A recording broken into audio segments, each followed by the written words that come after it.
Hello बच्चों, मैं हरीश मटपाल आप सभी का स्वागत करता हूं अपने ज्ञान सागर मटपाल चैनल में।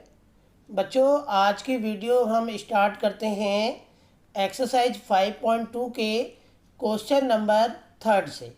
तो क्वेश्चन नंबर थर्ड में हमें बहुत सारे पार्ट्स दिए हुए हैं, जिसमें हमें जो मिसिंग जो टर्म्स हैं वो हमें बॉक्सेस में निकालने हैं।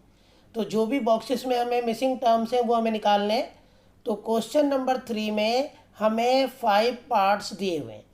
तो एक एक करके देखते हैं हम लोग। सबसे पहले हम पहला पार्ट्स देखते हैं क्वेश्चन नंबर 3 का, जो हमें तो फर्स्ट पार्ट में हमें 2 कॉमा फिर एक बॉक्स दिया है, जिसका मतलब है यहाँ पे सेकंड जो टर्म है वो आएगा। फिर ऐसे ही तीसरा जो टर्म है वो 26 हमें गिवन है। और अब हमें इसमें ये जो बॉक्स में जो मिसिंग है वो बताना है कि क्या आएगा। तो बच्चों, अगर हम देखें कि ये जो सीरीज है इसमें जो पहले नंबर का जो टर्म है वो a = 2 हमें दिया है। उसके बाद जो हम देखें कि ये जो 26 है, अगर हम देखें इसका नंबर ऑफ टर्म्स जो है तो ये 26 तीसरे नंबर पे आ रहा है। तो इसका मतलब बच्चों a3 = 26 है। तो बच्चों a3 का मतलब है तीसरे नंबर का टर्म्स। तो यहाँ पे तीसरे नंबर का जो टर्म है वो 26 हमें दिया हुआ है। अब बच्चों a3 को हम कहते हैं a+2d। ठीक है, एक नंबर हम कम कर देंगे तो a3 हो जाएगा a+2d और =26 ऐसे ही रहेगा। ठीक है, तो अब हम क्या करेंगे बच्चों, जो a है उसको हटा के हम a को हटा के उसकी जगह 2 रख देंगे। और फिर यहाँ पे अगर हम देखें तो पूरी इक्वेशंस में केवल d मिसिंग है। तो यहाँ पे कैलकुलेशन करके सॉल्व करके d की वैल्यू आ जाएगी। ये 2 प्लस का उधर आके माइनस हो जाएगा और 26 में से जब हम 2 माइनस करेंगे बच्चों तो ये 24 आएगा। और 24 को जब हम 2 से डिवाइड करेंगे तो d हमारा =12 निकल के आएगा। अब a और d हमारे निकल चुके हैं। अब हमें सेकंड नंबर पे जो टर्म है वो हमें निकालना है, क्योंकि जो बॉक्सेस है वो सेकंड नंबर पे आ रहा है। तो इसका मतलब a2 निकालना है हमें। तो a2 होता है =a+d। तो बच्चों a और d की वैल्यू जो हमारे पास है, a हमारे पास 2 है और d हमारे पास 12 है। तो a2 हमारा 14 निकल के आया। तो सेकंड नंबर का जो बॉक्स है उसमें जो नंबर आएगा वो है 14। ऐसे ही बच्चों इसका सेकंड पार्ट हम देखते हैं। सेकंड पार्ट को अगर हम देखें तो एक तो पहला बॉक्स मिसिंग है, फिर तीसरा बॉक्सेस हमें निकालना है। तो पहले बॉक्स का मतलब ए हमें निकालना है। तो बच्चों जो 13 है वो दूसरे नंबर का टर्म है। तो 13 का मतलब ये a2 है, दूसरे नंबर पे आ रहा है। तो a2 = 13 दिया है। ठीक है, सेकंड जो टर्म है वो 13 है। अब बच्चों a2 को हम क्या लिखते हैं, a+d, एक कम कर देंगे =13। तो यहाँ पे ये इक्वेशन फर्स्ट हम ले लेते हैं। अब बच्चों ये जो 3 है, अगर हम देखें तो ये फोर्थ टर्म है, क्योंकि 3 जो है चौथे नंबर पे आ रहा है। तो यहाँ पे a4 = 3 है। ठीक है, अब a4 जो है उसको हटा के हम क्या लिख सकते हैं, a+3d = 3। तो बच्चों ये हो जाएगा इक्वेशन 2। ठीक है, अब ये दो इक्वेशन जो है, फर्स्ट इक्वेशन और सेकंड इक्वेशन, इसको आपस में मिला के सब्ट्रैक्टिंग करके हम एलिमिनेशन मेथड से a और d को निकालेंगे। अब यहाँ पे इक्वेशन फर्स्ट हमने पहले लिखा, फिर उसके नीचे हमने लिखा इक्वेशन 2। अब यहाँ पे a के साथ जो कोएफिशिएंट है वो इक्वल है। ठीक है, तो हम सब्ट्रैक्टिंग करेंगे और नीचे के साइन बदल देंगे। तो ये प्लस का 3d माइनस हो जाएगा और ये प्लस का 3b माइनस हो जाएगा। एलिमिनेशन मेथड से हम सॉल्व कर रहे हैं। उसके बाद a और a कैंसिल हो जाएगा और d अगर हम देखें तो प्लस का d और माइनस के 3d को जब हम सॉल्व करेंगे बच्चों तो ये माइनस का 2d आ जाएगा। और 13 - 3 जो करेंगे सॉल्व तो ये आएगा =10। अब इसके बाद अगर हम d की वैल्यू निकालेंगे तो d हमारा निकल के आएगा 10/-2 = -5। तो यहाँ पर d निकल के आ गया। अब बच्चों a का मतलब पहला बॉक्स तो निकल गया हमारा, a जो फर्स्ट टर्म है। अब यही अब बच्चों जो d इक्वल टू 5 निकला है -5, इसे हम इक्वेशन फर्स्ट में रखेंगे तो a की वैल्यू निकल के आ जाएगी। फिर ये -5 उधर चला जाएगा तो 13 + 5 हो जाएगा 18। तो इसका मतलब a इक्वल टू 18 होगा। तो पहला बॉक्स हमें पता चल गया जिसमें a की वैल्यू 18 है। अब हम निकालेंगे तीसरा बॉक्स। तीसरे बॉक्स का मतलब हमें थर्ड टर्म निकालना है। तो थर्ड टर्म को हम कहते हैं बच्चों a + 2d। a को हटा के उसकी जगह हम क्या रख देंगे 18 और d को हटा के उसकी जगह -5। फिर -5 की मल्टीप्लाई 2 में करेंगे बच्चों तो ये आ जाएगा 18 - 10। उसी प्रकार से जब हम 18 में -10 करेंगे बच्चों तो 8 हमारा थर्ड टर्म निकल के आ जाएगा। अब बच्चों हम इसका अगला वाला पार्ट देखते हैं। तो अगले पार्ट में जो थर्ड वाला पार्ट है उसमें हमें पहला टर्म 5 दिया है, दूसरा बॉक्सेस हमें निकालना है, तीसरा बॉक्सेस भी हमें निकालना है बच्चों, और चौथे नंबर का जो टर्म है वो हमें दिया है 9 1/2।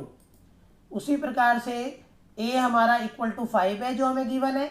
उसके बाद ये जो 9/1/2 है 9 1/2 ये फोर्थ नंबर का टर्म है। तो बच्चों a4 इक्वल टू हमें 9 1/2 गिवन है। इसको जब हम सॉल्व करेंगे तो 2 की मल्टीप्लाई 9 में करेंगे 18 और 18 में 1 प्लस करेंगे 19। तो ये हो जाएगा बच्चों a + 3d इक्वल टू 19/2। अब बच्चों हम क्या करेंगे a + 3d में 2 की मल्टीप्लाई करेंगे, क्रॉस मल्टीप्लाई कर देंगे हम लोग। तो जब a + 3d में 2 की मल्टीप्लाई करेंगे बच्चों तो ये आ जाएगा 2a + 6d इक्वल टू 19। अब यहाँ पे a हमारे पास है तो a की वैल्यू जो इक्वल टू 5 है उसे जब हमने इसमें रखा तो ये हो गया 2 ब्रैकेट में 5 + 6d इक्वल टू 19। अब जब 5 की मल्टीप्लाई 2 में करेंगे बच्चों तो 10 आ जाएगा। तो ये होगा 10 + 6d इक्वल टू 19। तो 6d यहीं रहेगा और 10 उधर आके माइनस हो जाएगा। 19 में जब 10 माइनस करेंगे बच्चों तो 9 आएगा और ये d इक्वल टू 9/6 होगा।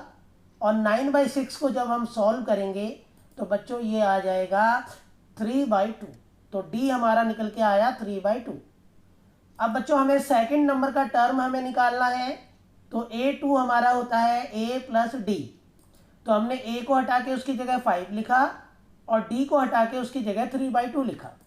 जब हम 5 में प्लस करेंगे 3/2 तो ये सेकंड नंबर का जो टर्म है वो निकल के आएगा 10 + 3/2 जो बच्चों होगा 13/2।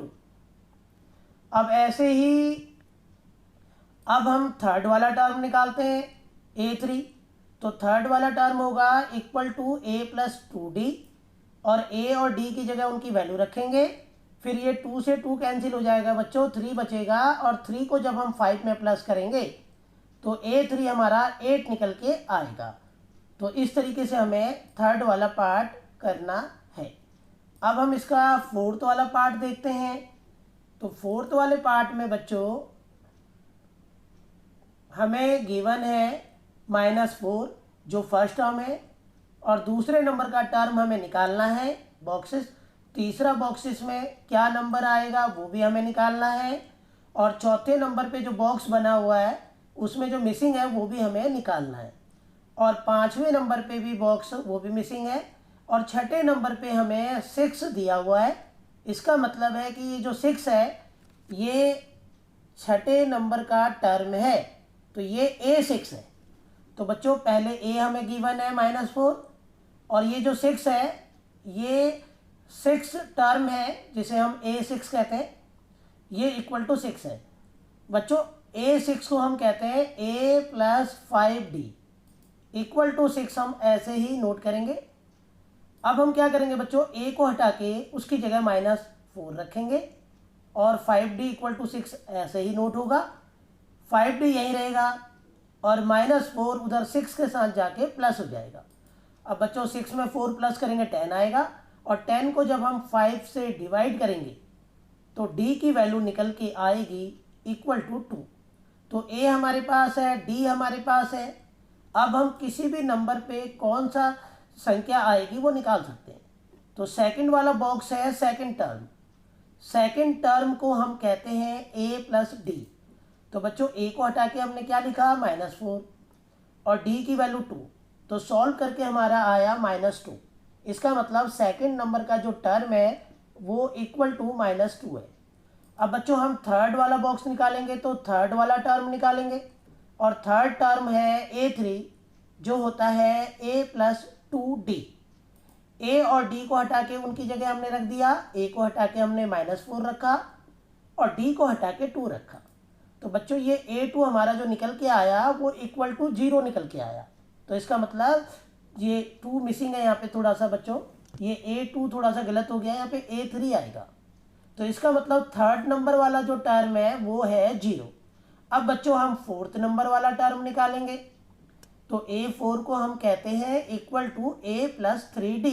हम एक कम कर देते हैं, a और d की वैल्यू रखने के बाद जो फोर्थ नंबर वाला टर्म है वो 2 आ गया। अब हम निकालेंगे फिफ्थ नंबर का टर्म जिसे हम बोलेंगे बच्चों a5। तो a5 को हम कहते हैं a प्लस 4d। तो a और d की जगह वैल्यू रखने से पांचवें नंबर का टर्म हमारा 4 निकल के आया। अब हम इसका फिफ्थ वाला पार्ट देखते हैं। फिफ्थ वाले पार्ट में बच्चों पहला a हमें निकालना है, दूसरे नंबर का टर्म हमें दिया है 38, तीसरे नंबर का बॉक्सेस में जो मिसिंग नंबर है वो हमें निकालना है और चौथे नंबर का है वो भी हमें निकालना है। बट पाँचवें नंबर का बॉक्सेस भी हमें फाइंड करना है और छठे नंबर पे जो टर्म है वो है -22। तो a6 हमें दिया हुआ है और a2 भी हमें दिया हुआ है। तो ये 38 जो है सेकंड नंबर पे आ रहा है, तो ये a2 है। a2 का मतलब है सेकंड नंबर वाला टर्म, दूसरे नंबर पे जो संख्या आएगी। अब a2 को हम बच्चों क्या कहते हैं a प्लस डी। तो a प्लस डी हमारा हो गया इक्वल टू 38। ये इक्वेशन फर्स्ट है। उसी प्रकार से 6 नंबर वाला टर्म जिसे हम a6 बोलेंगे वो इक्वल टू -22 दिया है। a6 को बच्चों हम कहते हैं a प्लस 5d। तो इक्वल टू -22। बच्चों ये है इक्वेशन 2। अब फर्स्ट और 2 को हम सब्ट्रैक्टिंग करेंगे और एलिमिनेशन मेथड से सॉल्व करेंगे। तो पहले हमने इक्वेशन फर्स्ट उतारा, फिर उसके नीचे हमने इक्वेशन 2 को नोट किया। अब बच्चों a के साथ जो नंबर है वो इक्वल हमें दिए हैं, तो सब्ट्रैक्टिंग में नीचे के साइन बदल जाते हैं। अब नीचे के साइन बदलने के बाद जब हमने इसको सॉल्व किया तो ये a से a कैंसिल हुआ बच्चों और d -5d सॉल्व करके आया -4d और 38 प्लस 22 हो गया 60। तो बच्चों जब हम 60 को -4 से डिवाइड करेंगे तो d इक्वल टू -15 निकल के आएगा। अब एक एक करके हम सारे टर्म्स निकाल लेते हैं। अब बच्चों जो d निकला है इक्वल टू -15 उसे इक्वेशन फर्स्ट में रखेंगे। इक्वेशन फर्स्ट हमारा है a plus d equal to 38। तो हमने d को हटा के -15 रखा। अब बच्चों ये -15 राइट में आके प्लस हो गया, तो a की वैल्यू हमारा निकल के आया 53। अब बच्चों a हमारा निकल गया है। अब हमें थर्ड वाला टर्म निकालना है a3। तो a3 हमारा होता है a प्लस 2d। तो हमने a और d की जगह वैल्यू रखी, तो थर्ड वाला टर्म आ गया हमारा 23। अब ऐसे ही फोर्थ नंबर वाला टर्म हमने निकाला, a4 होता है equal to a plus 3d। a को हटा के 53 लिखा और d को हटा के -15। फिर -15 की मल्टीप्लाई 3 में किया तो -45 आया और 53 में जब हमने माइनस किया 45 तो बच्चों 8 निकल के आया जो फोर्थ नंबर का टर्म है। ऐसे ही हमें फिफ्थ नंबर का टर्म निकालना है, तो a5 इक्वल टू होगा a प्लस 4d। a को हटा के 53 लिखा और d को हटा के -15। तो सॉल्व करके बच्चों जो फिफ्थ नंबर का टर्म आया वो सॉल्व करके आया -7। तो इस प्रकार से बच्चों हमें ये फिफ्थ वाला पार्ट करना है।